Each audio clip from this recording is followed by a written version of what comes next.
Then no more apologizing. Then no more little laughing blues.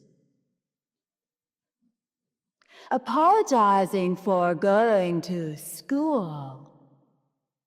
Instead of having a job that made money or babies. Pretending I took the bus to an office, paper clips in my ear, and never that I was reading Wyatt, writing my own dreams in the dust under them. Apologizing for my hair, wild gypsy hair that fell out of every clip, the way the life I started dreaming of did. Apologizing for the cats. You know, if someone said my skirt was too short, well, I explained or said, sorry. But never that I finally loved my legs. I spent years apologizing for not having babies, laughing when someone, my ex-mother-in-law, related to Philip Roth, used to hold a baby Gerber jar, put it out of the closet and hold it in front of my eyes like it was some cross or a star. I should have thrown that through the glass.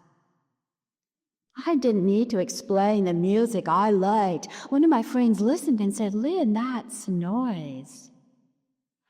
Another looked at me and said, isn't denim for children? Well, I laughed at apologizing. Oh, I don't want no trouble laugh over the years, pretending to cook, pretending to like babying my husband. You know, the only place I said what I meant was in poems. That green was like some huge forbidden flower that grew so big it couldn't even fit in the house. Pulled me out the window with it toward Colorado. I apologized for being what they thought a woman was, while being flattered when someone said, "You write just like a man." And for not being what they thought a woman, for the cats and leaves instead of booties, for the poems. When someone said, well, how much do you get paid? You know, I used to pretend and pretend. I couldn't stop trying to please.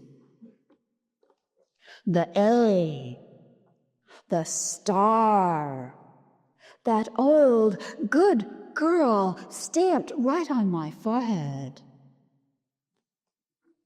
How many of you know about the spanking clean? Well, it haunted half of my life. Luckily, the poems had their own life.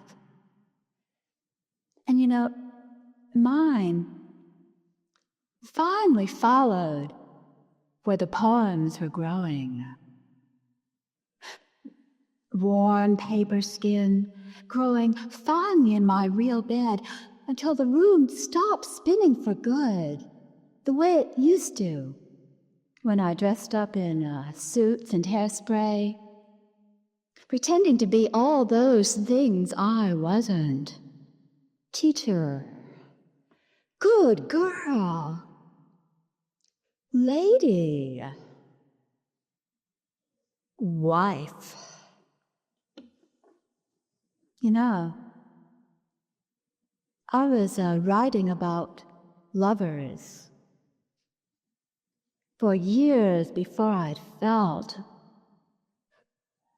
when I was still making love just on the sheets of paper.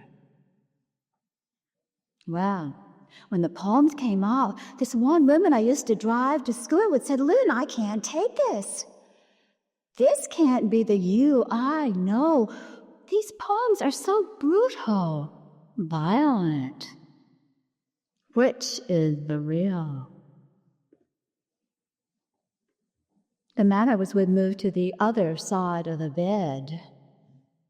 This was worse than not having babies. His mother said they always knew I was kind of odd. It was the way I wore my hair and those books I used to carry around with me. They said that I never seemed like one of them. My own family thought it was okay, but why couldn't I write things that were pleasant?